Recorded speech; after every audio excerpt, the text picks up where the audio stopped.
dan Bima kaget. Loh, kok sampai di perkampungan? Perasaan tadi aku lewat sini gak ada perkampungan, ucapnya dalam hati. Mereka terus berjalan menyusuri kampung. Terlihat penduduk ini unik. Ada yang jalannya pincang hingga merangkak. Ada yang matanya lebar dan melotot. Ada yang tangannya panjang sebelah dan macam-macam.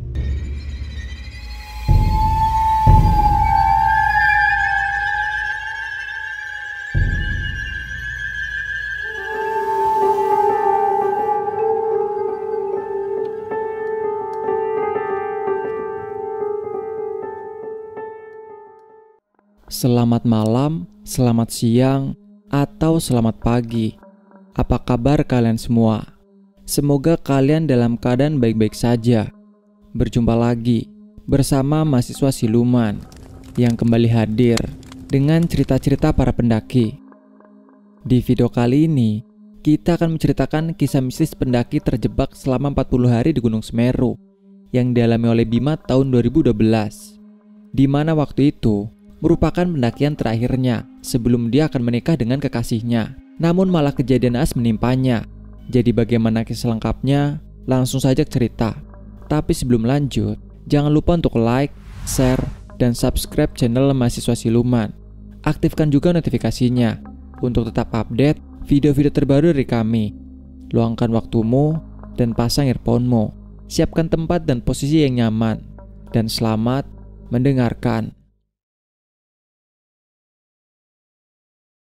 Berawal dari sebuah keinginan untuk mendaki gunung. Waktu itu, Bima mempunyai keinginan untuk mendaki ke Gunung Semeru sebelum tiba hari pernikahannya. Jadi 2 bulan ke depan, Bima ini akan melangsungkan pernikahan. Oleh karena itu sebelum hari pernikahan itu dilaksanakan, dia ingin mendaki gunung yang mungkin adalah pendakian terakhirnya. Sebelumnya Bima ini memang cukup aktif di kegiatan pendakian. Dan dia mempunyai niat setelah menikah, dia akan berhenti mendaki gunung untuk fokus ke masa depan bersama istrinya. Dia mencoba menghubungi teman dekatnya yang sudah biasa mendaki gunung untuk mengajaknya. Tapi waktu itu temannya tidak ada yang bisa karena ada kesibukan yang memang tidak bisa ditinggalkan. Akhirnya dia berinisiatif untuk pergi ke Gunung Semeru sendiri alias solo hiking. Karena di sisi lain, Bima sudah cukup akrab dengan salah satu petugas di sana. Dia juga sudah pernah sekali mendaki ke sana bersama teman sependakiannya. Sebelum hari keberangkatan, Bima mengajak calon istrinya untuk bertemu di sebuah tempat untuk bilang kalau dia akan pergi mendaki Gunung Semeru untuk yang terakhir kalinya. Seorang wanita yang menurut Bima sangat cantik dan anggun. Dengan sedikit khawatir, calon istrinya pun mengizinkan dengan syarat Bima harus hati-hati dan harus pulang dengan selamat. Awalnya Bima berniat mengajak calon istrinya itu, tapi dia tidak mau karena memang calon istrinya Bima ini bukan tipe orang yang suka dengan kegiatan pendakian. Calon istrinya Bima ini lulusan pesantren. Karena memang sudah mendapatkan izin dari calon istrinya, Bima berniat untuk pergi mendaki nanti hari Minggu, 3 hari setelah dia izin ke calon istrinya itu. Nah, singkat cerita, tibalah hari Minggu. Setelah sudah siap dengan peralatannya, dia menemui sang ibu untuk meminta izin. Sambil mencium tangan ibu, dia bilang, "Bu, Bima mau izin daki untuk yang terakhir. Doain Bima, biar selamat sampai rumah lagi ya Bu."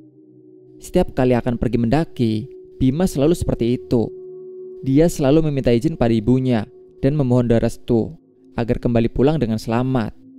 Setelah izin diberikan, Bima lekas berangkat menuju ke pinggir jalan raya untuk menunggu angkutan umum.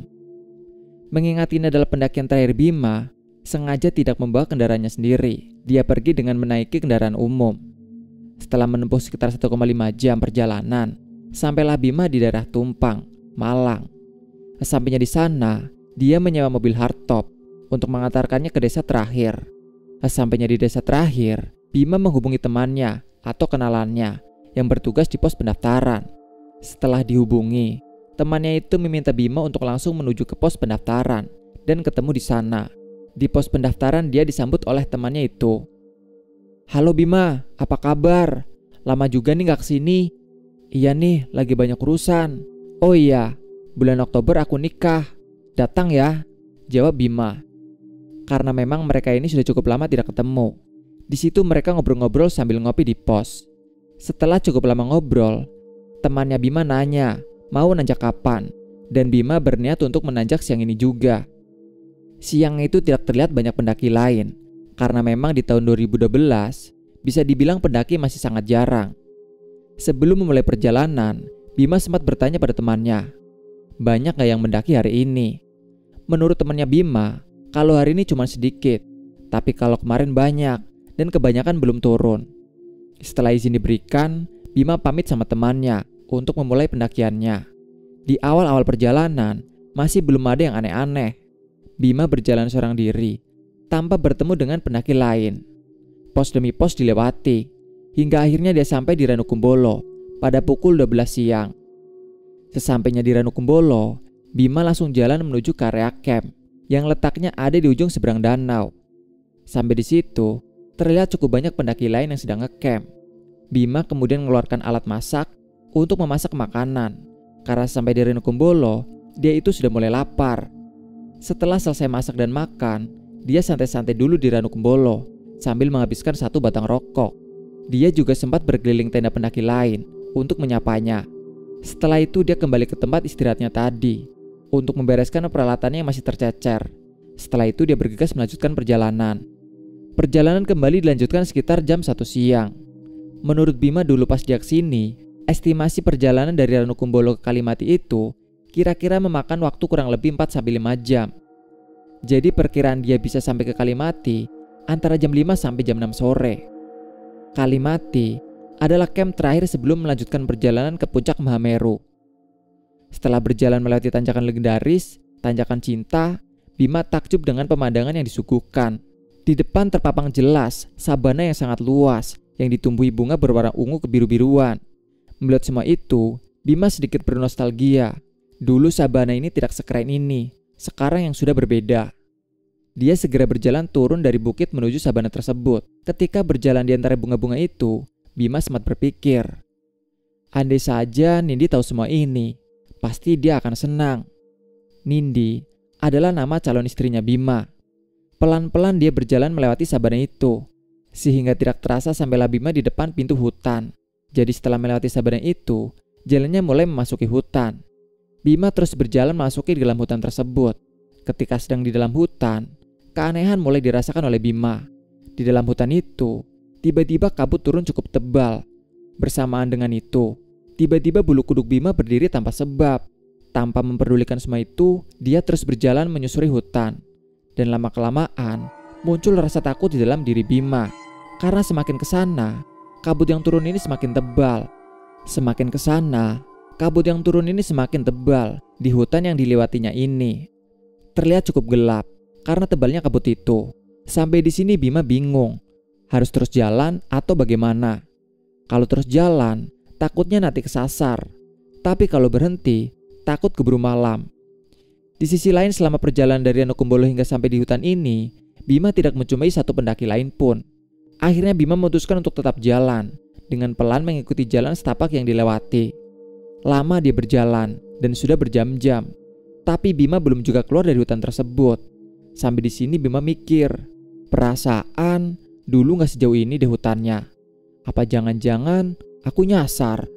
Setelah cukup jauh berjalan, samar-samar di depan terlihat ada sebuah papan kayu.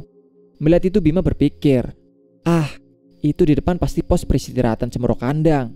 Dia cepat-cepat berjalan menuju ke tempat itu, dengan tujuan untuk beristirahat sebentar di sana. Sampainya di tempat itu, ternyata benar, itu adalah area peristirahatan Cemoro Kandang.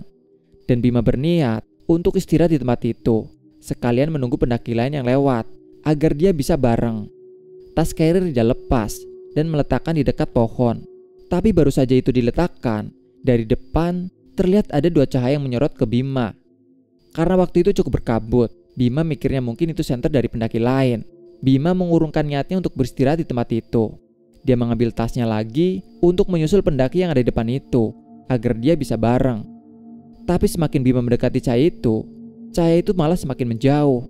Karena mengiranya itu adalah senter dari pendaki lain, Bima teriak, "Mas, tunggu mas, saya mau bareng." Tapi tidak ada jawaban dari pendaki itu.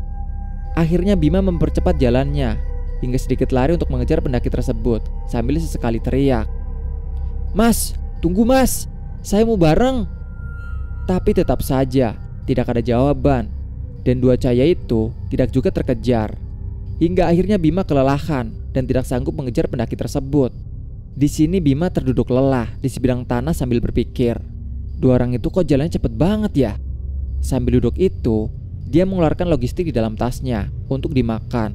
Terlihat jam di HP-nya sudah menunjukkan pukul 5 sore dan suasananya masih seperti tadi, cukup berkabut dan sedikit terang. Karena tidak ingin kemalaman di jalur, Bima lekas melanjutkan perjalanan agar segera sampai di Kalimati. Dia kembali berjalan menyusuri jalan setapak, tapi sudah cukup jauh berjalan, dia tidak juga keluar dari hutan ini. Malahan jalur setapak yang dilewatinya ini semakin kesana semakin sempit dan rimbun. Sampai di sini Bima berhenti sebentar untuk melihat jam di HP-nya lagi. Ternyata waktu masih menunjukkan jam 5 sore. Melihat itu Bima tersentak, karena seingat Bima, terakhir kali dia melihat jamnya itu menunjukkan jam 5 sore. Tapi setelah cukup lama berjalan, waktu itu masih saja menunjukkan jam 5 sore. Apa jangan-jangan HP-ku ini rusak? Tapi gak mungkin, masa iya jam di HP bisa rusak? Kan aneh, pikir Bima. Yang lebih anehnya lagi, sudah cukup Bima berjalan, tapi kondisinya masih seperti tadi, sedikit terang dan berkabut. Harusnya sekarang ini sudah gelap, kira-kira tadi dia sudah jalan 1 jaman. Sampai di sini Bima mulai merasa ada yang tidak beres dengan tempat ini. Lalu dia memutuskan untuk putar balik menuju ke tempat peristirahatan Cemorok Kandang. Tapi malah semakin aneh. Dia udah merasa berjalan balik cukup lama, tapi tidak juga sampai di tempat peristirahatan Cemorok Kandang. Dan jam di HP-nya pun masih menunjukkan pukul 5 sore, tidak lebih sedikit pun.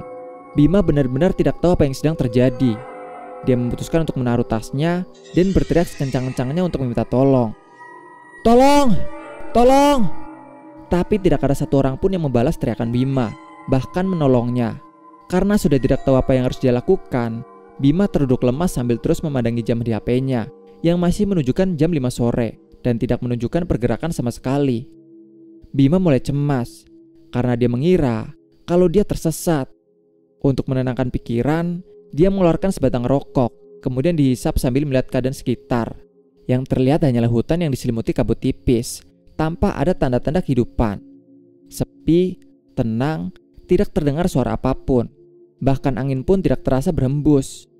Sambil merokok itu, Bima berpikir, bagaimana kelanjutan perjalanannya. Dia benar-benar tidak tahu harus bagaimana lagi. Hingga akhirnya dia memutuskan untuk lanjut berjalan balik, dengan tujuan siapa tahu nanti perjalanan balik bisa bersimpangan dengan pendaki lain. Setelah rokok sudah habis, dia kembali menenteng tasnya, kemudian berjalan. Tapi sangat jauh Bima berjalan kembali, dia tidak juga menjumpai papan yang sebelumnya dia lihat tadi. Jalan yang dilewatinya pun masih sama, sempit dan rimbun. Bima kembali terduduk lemas di sebidang tanah sambil bersandar di pohon. Tidak lama kemudian, terdengar ada suara.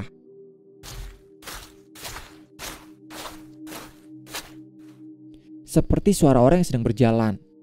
Mendengar itu Bima langsung melihat ke berbagai arah untuk mencari sumber suara tersebut. Lalu dari sela-sela kabut, terlihat ada seseorang yang sedang berjalan ke arahnya.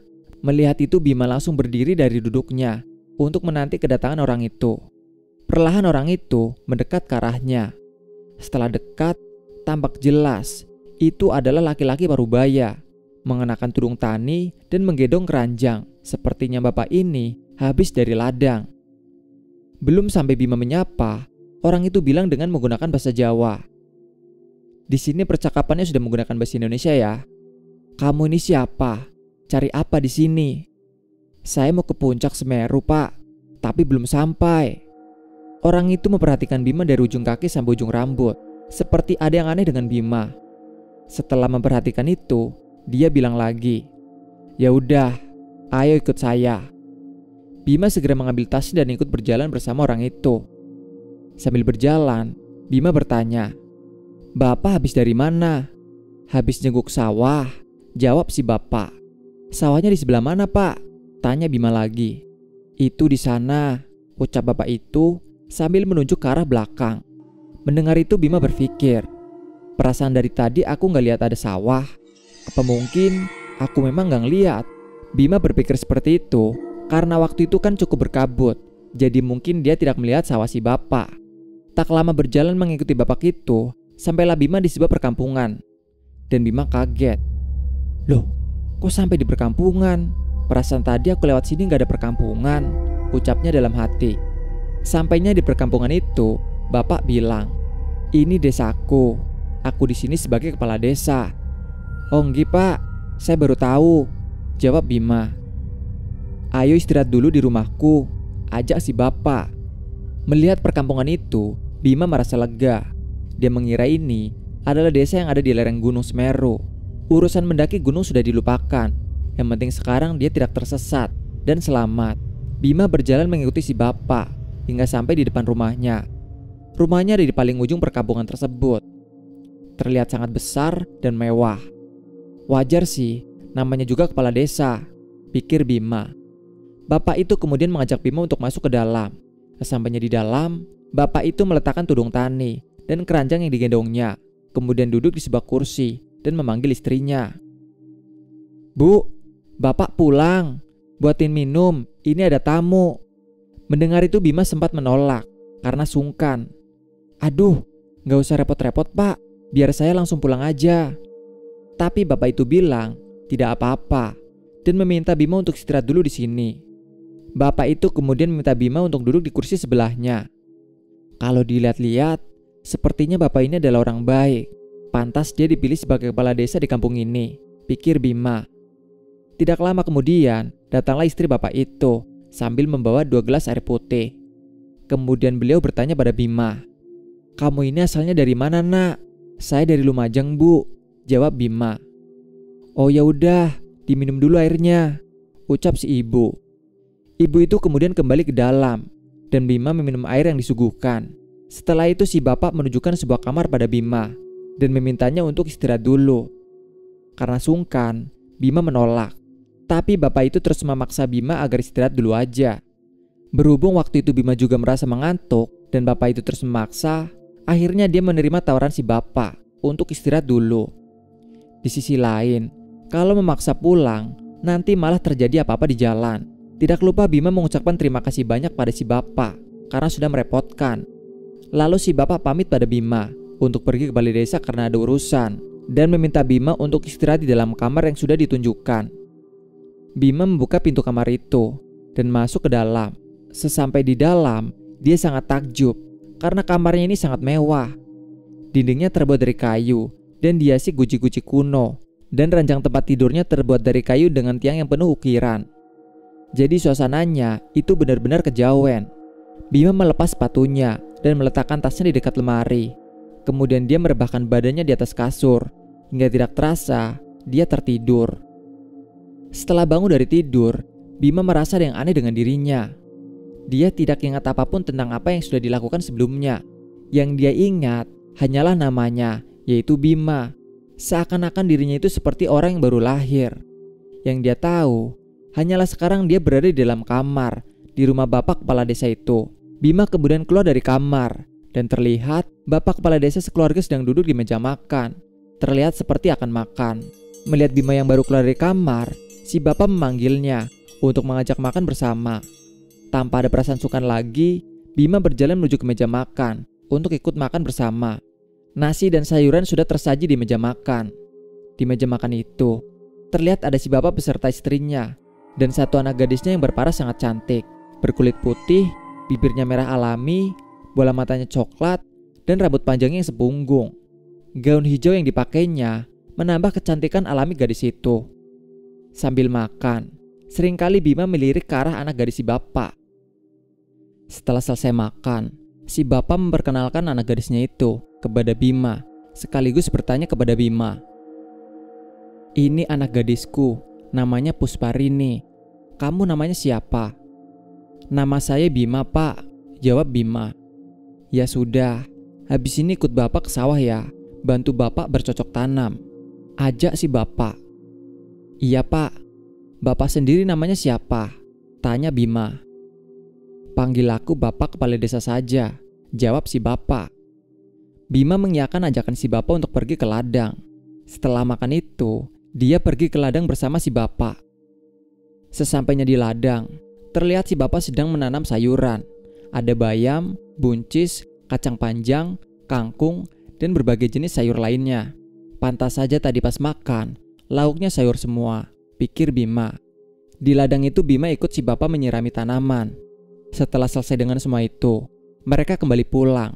Dan sesampai di rumah, mereka disambut oleh anak gadisnya si bapak yang masih terlihat sangat cantik dan anggun. Lalu si bapak meminta pada Pusparini untuk mengambilkan minuman untuknya dan Bima. Si bapak dan Bima kemudian duduk di teras rumah menunggu air yang sedang diambil. Tidak lama kemudian, terlihat Pusparini datang dengan membawa 2 gelas air. Setelah meminum air itu, si bapak pamit untuk pergi ke balai desa karena ada urusan di sana dan meminta anak gadisnya untuk menemani Bima di sini. Di teras rumah Bima duduk bersama Pusparini sambil ngobrol-ngobrol tentang kegiatan tadi di ladang. Ternyata Pusparini orangnya asik kalau diajak ngobrol, dan obrolan itu membuat Bima dan Pusparini menjadi semakin akrab. Hari-hari dilalui Bima seperti itu, pergi ke ladang, makan, dan tidur di rumah si bapak. Hingga pada suatu ketika, bapak menawari sesuatu. "Nak, kamu kan udah lama tinggal di sini. Bapak ingin menikahkan kamu dengan Pusparini. Kalau mau, sawah yang sangat luas itu buat kamu. Kamu olah untuk bekal hidupmu dengan Pusparini. Tapi dengan syarat, kamu harus tinggal di sini selamanya." Mendengar itu Bima tersentak dan tidak tahu kenapa spontan dia berucap, "Waduh pak, kalau untuk semua itu saya tidak pantas." Kalau dipikir secara logika, mustahil Bima menolak tawaran dari si bapak. Sekarang kalian pikir, kurang apa coba? Mau dinikahkan dengan anak gadisnya yang sangat cantik, dikasih sawah yang sangat luas, dan otomatis dia juga akan menggantikan si bapak untuk jadi kepala desa di kampung ini nantinya. Harta, tahta, dan wanita itu sudah di depan mata Bima, tapi Bima malah menolaknya. Mungkin waktu itu Bima masih sayang sama Yang Maha Pencipta, hingga kata-kata itu bisa terucap dengan sendirinya. Setelah menolak tawaran itu, si bapak bilang lagi, "Jangan buru-buru, bapak juga tidak memaksa. Dipikir pelan-pelan saja, siapa tahu nanti kamu berubah pikiran." Si bapak memberi waktu untuk memikirkan tawaran itu. Beberapa hari ini, dia diberi banyak waktu oleh si bapak untuk berduaan dengan anak gadisnya, agar Bima bisa lebih mengenal anaknya lebih jauh. Pada suatu hari, Pusparini mengajak Bima keluar rumah untuk jalan-jalan keliling kampung, dan Bima pun mau. Di sisi lain, selama Bima berada di rumah si bapak, dia ini belum pernah keluar rumah. Dia keluar rumah hanya untuk ke ladang membantu si bapak. Pergilah mereka keluar dan berjalan menyusuri kampung. Terlihat kampung ini sangat asri dan damai. Udaranya sangat sejuk tanpa dicemari asap knalpot kendaraan. Bangunan rumah yang berada di kampung itu sebagian besar terbuat dari kayu yang sudah diukir. Banyak hewan ternak yang dilepas liarkan di hutan. Sapi, kerbau, bebek, dan jenis hewan ternak lainnya. Seakan hewan ternak itu sudah akrab dengan pemiliknya. Mereka terus berjalan menyusuri kampung. Terlihat penduduk ini unik. Ada yang jalannya pincang hingga merangkak. Ada yang matanya lebar dan melotot. Ada yang tangannya panjang sebelah dan macam-macam. Tapi anehnya melihat semua itu, Bima tidak merasa takut sama sekali. Justru dia malah merasa beruntung karena dia mempunyai tubuh yang sempurna. Dan di kampung itu tidak ada yang namanya malam. Cuacanya selalu berkabut dan tampak suram, seperti kalau menjelang maghrib. Di tengah-tengah kampung itu, samar-samar Bima mendengar ada suara wanita yang memanggil-manggil namanya. "Bima, Bima, pulang, pulang." Mendengar itu Bima langsung menoleh ke berbagai arah untuk mencari siapa yang memanggil namanya itu. Tapi tidak terlihat ada seorang pun yang sedang memanggil namanya. Suara itu terus terdengar di telinga Bima, hingga lama-kelamaan kepalanya ini merasa pusing. Setelah cukup lama berjalan keliling kampung, Bima dan Pusparini sampai di sebuah telaga yang airnya sangat jernih. Di pinggir telaga, terlihat ada seorang gadis kampung yang sedang berjalan menyusuri telaga sambil membawa beberapa potong bambu dan mengenakan kemben khas Jawa. Sepertinya gadis itu hendak mengambil air di telaga tersebut. Gadis itu berjalan lewat di depan Bima dan Pusparini yang sedang duduk. Melihat gadis itu, dari dekat sekilas Bima ingat sesuatu. Sepertinya gadis itu tidak asing baginya. "Aku kok kayak pernah ketemu sama orang ini ya? Tapi di mana?" ucap Bima dalam hati. Bima coba mengingat-ingat kapan dia pernah bertemu dengan gadis ini. Ketika sedang memikirkan semua itu, Pusparini memecahkan konsentrasinya. "Mas, kenapa? Lagi mikirin apa?" Enggak Rini, aku kok kayak pernah lihat orang tadi ya?" jawab Bima. "Ketemu di mana?" tanya Pusparini. "Nah itu dia, aku gak ingat kapan aku ketemu," jawab Bima yang masih bingung. Telaga di dekat batu. Mereka membahas perjodohan yang ditawarkan si bapak. Rini sudah setuju dengan perjodohan itu, tapi belum dengan Bima. Melihat kalau Bima belum bisa menerima perjodohan itu, terlihat mata indahnya Rini berlinang air mata, seperti dia sudah jatuh hati pada Bima. Melihat Rini yang sepertinya kecewa, Bima mencoba menenangkannya. Rini, kamu jangan sedih. Aku bukan tidak mau menerima perjodohan itu. Hanya saja, aku belum siap menerima semua pemberian si bapak. Rini kemudian melihat ke arah Bima dengan tatapan sayu. Sebenarnya Bima tidak tega melihat Rini seperti itu. Bola mata coklat yang tadinya terlihat indah, sekarang menjadi sayu. Lalu Bima menjelaskan pada Rini, beri aku waktu untuk memikirkan semua ini. Kalau sudah tiba saatnya aku bisa menerima, aku akan menerima perjodohan ini, ucap Bima sambil mengusap mata Rini yang sudah dipenuhi air mata. Perlahan Rini mulai senyum. Kemudian Bima mengajak Rini untuk pergi meninggalkan telaga untuk kembali pulang. Sampainya di rumah, Bima langsung masuk ke dalam kamar dan merebahkan badannya di atas tempat tidur. Dan otaknya masih terus kepikiran oleh suara wanita yang tadi memanggil-manggil namanya, dan juga gadis yang ditemui di telaga tadi, hingga tidak terasa Bima tertidur. Di dalam tidurnya, Bima bermimpi sedang berada di tengah-tengah kampung itu. Lalu dari kejauhan, ada seorang wanita parubaya yang melambaikan tangannya kepada Bima. Seakan wanita ini sedang memanggil Bima. Bima pun berjalan mendekat ke arah wanita itu. Sesampainya di tempat wanita itu, sepertinya Bima mengenalinya. Wanita itu kemudian memeluk Bima sambil berkata, pulang nak, pulang. Ditunggu ibumu di rumah. Mendengar itu Bima berpikir, pulang? Ibuku? Pulang kemana? Wanita itu kemudian melepaskan pelukannya dan pergi meninggalkan Bima. Belum jauh meninggalkan, terlihat ada seorang gadis yang sedang membawa beberapa potong bambu, sedang berjalan di depan Bima, yang tidak lain adalah gadis yang ditemui Bima di pinggir telaga. Wanita itu melemparkan senyum pada Bima, dan lagi-lagi wanita itu mengingatkan Bima pada seorang yang pernah dia kenal. Wanita itu berlalu meninggalkan Bima. Di saat yang bersamaan, Bima merasa pusing memikirkan kejadian ini. Di dalam kepalanya timbul pertanyaan, siapa orang yang memelukku tadi? Dan siapa gadis yang melemparkan senyum padaku tadi? Ketika sedang memikirkan semua itu, Bima bangun dari tidurnya. Dan bangunnya Bima itu masih dengan keadaan pusing di kepalanya. Masih dalam kondisi berbaring di tempat tidur, Bima melihat ke arah sebelah lemari, yang di situ terdapat tas carry dan sepatunya. Dan seketika itu juga, Bima ingat kalau dia pernah diajak bapak-bapak untuk mampir ke rumah ini. Mengingat semua itu, Bima lekas bangkit dari tidurnya dan keluar kamar untuk menemui si bapak. Tapi saat itu, rumah terlihat sangat sepi. Sepertinya orang-orang di rumah sedang keluar. Lalu terlihat Rini datang sambil membawa piring berisi makanan. Mas Bima udah bangun. Ayo mas, makan dulu, ucap Rini sambil menaruh makannya di atas meja. Bima menghampiri Rini dan mereka pun makan bersama. Sambil makan, Bima bertanya pada Rini, sepi banget. Bapak dan ibu kemana Rin? Bapak sedang ke balai desa. Kalau ibu sedang ke ladang, jawab Rini. Setelah makan, terlihat bapak baru pulang dari balai desa dan ikut duduk di meja makan. Lalu si bapak bilang, udah bangun Bima? Habis diajak Puspa Rini kemana aja tadi? Jalan-jalan di kampung pak. Terus duduk di pinggir telaga, jawab Bima. Gimana nak? Udah dipikirkan tawaran bapak? Tanya si bapak tentang keputusan Bima. Bima terdiam sejenak, lalu dia menjawab, maaf pak, saya sudah punya calon. 2 bulan lagi saya akan menikah. Si bapak kemudian memegang pundaknya Bima sambil berucap, ya udah gak apa-apa. Kalau itu sudah jadi keputusanmu, bapak tidak akan memaksa. Setelah kata-kata itu terucap, terlihat Rini memasang raut wajah yang sedih. Sepertinya dia sedang menahan tangis. Kemudian si bapak bertanya lagi pada Bima, kalau begitu, sekarang apa yang kamu inginkan? Saya ingin pulang pak. Saya sudah lama di sini. Nanti ibu saya nyariin, jawab Bima. Bima bilang kalau dia ingin pulang. Lalu si bapak lanjut berkata, ya udah, habis ini biar ditunjukkan Puspa Rini jalan pulang. Si bapak kemudian meminta pada Rini untuk mengantarkan Bima menuju jalan pulang. Bima kembali masuk ke dalam kamar untuk mengambil tas dan sepatunya. Setelah itu dia pamit sama si bapak dan istrinya yang kebetulan baru pulang dari ladang. Setelah berpamitan, Rini mengajaknya untuk pergi ke sebuah tempat menuju jalan pulang. Di perjalanan menuju ke tempat tersebut, terlihat Rini sangat berbeda dengan sebelumnya.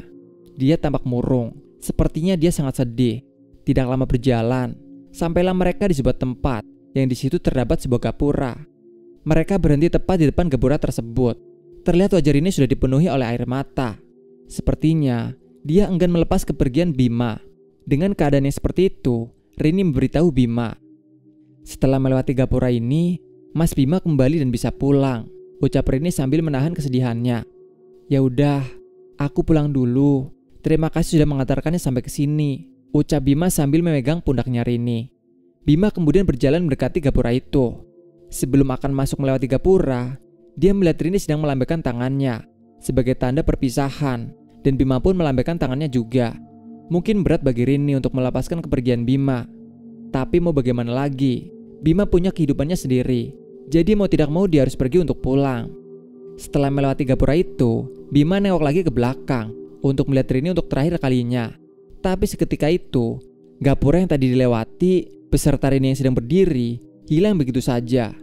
Yang terlihat hanyalah hutan pinus yang cukup lebat. Melihat gapura itu yang tiba-tiba hilang, Bima menjadi bingung. Setelah ini dia harus kemana? Dia terus berjalan menapaki jalur tapak yang ada, hingga akhirnya dia menjumpai sebuah papan kayu. Anehnya jalannya Bima ini seperti ada yang menuntun. Dengan sendirinya kakinya ini terus berjalan tanpa dia tahu akan kemana. Melihat keadaan di sekitarnya, Bima malah semakin bingung. Aku ini sedang di mana dan mau kemana? Pikir Bima. Dengan sendirinya kakinya terus melangkah hingga dia menjumpai sebuah danau yang sangat luas dan beberapa orang yang di tepi danau tersebut. Tanpa menghiraukan orang-orang yang ada di tepi danau, kaki Bima terus melangkah menyusuri pinggir danau tersebut tanpa berhenti dan tanpa merasa lelah. Setelah lama berjalan, di depan terlihat ada sebuah perkampungan dan kakinya ini dengan sendirinya melangkah ke arah perkampungan tersebut. Ketika akan sampai di perkampungan itu, terlihat ada beberapa orang yang sedang mengerumuni sebuah bangunan. Hingga akhirnya Bima kenal dengan salah satu orang yang ada di situ. Sebut saja, dia adalah Fandi, temannya Bima waktu itu. Udah turun bro, mau langsung pulang apa istirahat dulu? Sapa Fandi. Iya nih, kayaknya aku langsung pulang aja deh, jawab Bima. Ya udah kalau gitu, hati-hati di jalan ya, ucap Fandi. Tapi aku gak tahu jalan pulang, jawab Bima. Meskipun mengenal Fandi, tapi Bima tidak tahu arah jalan pulang. Bahkan dia juga tidak tahu sekarang dia ada di mana. Bisa dibilang, waktu itu Bima seperti orang linglung. Yang ada dalam pikirannya hanya kampung yang dia tempati sebelumnya, termasuk si bapak dan anak gadisnya. Awal Bima melihat perkampungan ini, dia menganggap kalau ini adalah perkampungan yang sebelumnya ditempati. Tapi ternyata bukan. Melihat Bima dalam keadaan seperti itu, Fandi sudah mengira kalau Bima ini sedang dalam kondisi yang tidak stabil, alias gangguan jiwa. Kemudian Fandi mengajak Bima untuk pergi ke salah satu rumah warga yang Fandi sudah kenal dengan pemilik rumahnya. Sesampainya di rumah tersebut, Fandi menanyakan apa yang sedang terjadi pada Bima hingga dia jadi seperti ini. Orang yang ditemui itu sudah cukup tua. Lalu terdengar si pemilik rumah itu berkata, temanmu ini habis dibawa makhluk lain ke alamnya selama 40 hari. Tapi dia beruntung karena masih dikembalikan. Itulah sebabnya dia sekarang jadi seperti ini. Mendengar itu Fandi benar-benar kaget. Lalu terdengar Fandi bertanya pada orang itu, bagaimana agar Bima bisa kembali normal? Menurut orang itu, dia harus pulang ke rumahnya dan bertemu dengan orang tuanya. Karena dengan itu, dengan sendirinya nanti dia akan ingat dengan dunianya sendiri. Di rumah itu Bima masih terus diam, tanpa bicara satu kata pun. Dia hanya mendengar percakapan antara Fandi dan pemilik rumah itu. Lalu terdengar lagi si pemilik rumah itu meminta pada Fandi untuk mengantarkan Bima pulang ke rumahnya. Karena kalau harus pulang sendiri, dia tidak akan bisa. Akhirnya Fandi berinisiatif untuk mengantarkan Bima pulang. Dan Bima pun hanya menurut kemanapun Fandi mengajaknya. Fandi mengantarkan Bima pulang dengan menggunakan motornya. Di sepanjang perjalanan, Bima merasa semakin bingung melihat keadaan sekitar yang sangat ramai. Sesampai di depan rumahnya, tiba-tiba Bima ingat kalau rumah ini adalah tempat tinggalnya. Fandi kemudian mengajak Bima untuk masuk dalam rumahnya. Di dalam rumah, Bima melihat ada seorang wanita yang tidak lain, dia adalah ibunya. Melihat itu tiba-tiba Bima ingat semuanya. Ingat kalau ini adalah tempat tinggalnya, dan wanita ini adalah ibunya. Bima langsung merangkul sang ibu sambil menangis. Melihat Bima yang seperti itu, sang ibu bingung, lalu bertanya pada Fandi, apa yang sebelumnya terjadi pada Bima. Tapi Fandi tidak mengatakan sejujurnya pada ibunya, kalau Bima habis dibawa makhluk lain ke alamnya. Di sisi lain, Fandi juga tidak tahu persis kejadiannya. Melihat keadaan Bima yang sepertinya sudah normal, Fandi pamit pada Bima dan ibunya. Bima mengucapkan banyak terima kasih pada Fandi karena sudah mau mengantarkannya pulang. Di rumah, Bima menceritakan apa yang dialaminya di gunung itu pada ibunya. Mendengar cerita dari Bima, sang ibu terlihat sangat kaget. Tahu nggak? Ternyata wanita parubaya waktu itu melambaikan tangan dan memeluk Bima itu adalah gambaran dari ibunya Bima yang terus mendoakan anaknya selama Bima pergi ke gunung waktu itu. Pantas saja, waktu itu Bima merasa seperti kenal dengan wanita itu. Dan seorang gadis yang membawa potongan bambu di telaga waktu itu adalah gambaran dari Nindi, calon istrinya Bima yang mungkin dia juga turut mendoakan Bima agar selamat sampai pulang kembali. Mengetahui semua kejadian itu, Bima tidak habis pikir. Kok bisa kejadian itu bisa aku alami? Andai saja waktu itu aku menerima tawaran si bapak untuk dinikahkan dengan anaknya, sudah dipastikan sekarang aku tidak pulang dan tinggal di sana. Singkat cerita, beberapa hari setelah itu, Bima menghubungi Fandi untuk mengajaknya bertemu dengan tujuan untuk balas budi. Mereka bertemu di sebuah tempat yang berada di kota Malang. Setelah bertemu, sekali lagi Bima mengucapkan terima kasih sebanyak-banyaknya pada Fandi. Lalu Fandi bertanya pada Bima, apa yang sebenarnya terjadi waktu itu. Bima pun menceritakan semua itu pada Fandi. Dan selama Bima berada di kampung itu, hingga bertemu bapak dengan anak gadisnya, ternyata cuma 3 hari. Tapi menurut orang yang mereka temui waktu itu, Bima sudah tinggal di alam sana selama 40 hari. Benar saja, Bima juga merasa kalau dia sudah tinggal di rumah bapak itu sangat lama. Bima pun menceritakan semua itu pada Fandi. Bima benar-benar beruntung karena masih dikembalikan ke alamnya. Kalau tidak, mungkin sekarang ini Bima sudah tinggal di sana dan dinikahkan dengan gadis itu dengan penuh kemewahan.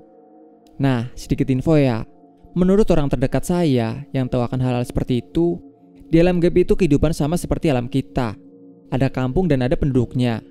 Tapi nggak gitu penduduknya ini. Semuanya aneh. Ada yang kakinya putus, ada yang matanya lebar, ada yang jalannya ngesot, dan lain-lain. Persis dengan apa yang sudah saya ceritakan tadi yang dialami Bima. Nah, selama berada di kampung, ingatan Bima ini dihilangkan oleh mereka. Jadi dia tidak bisa mengingat alamnya sendiri. Dan yang dia tahu hanyalah alam mereka. Kalaupun bisa kembali ke alamnya sendiri, dia akan tampak seperti orang linglung. Karena di alam pikirannya masih di alam sana. Sekian cerita ini, terima kasih.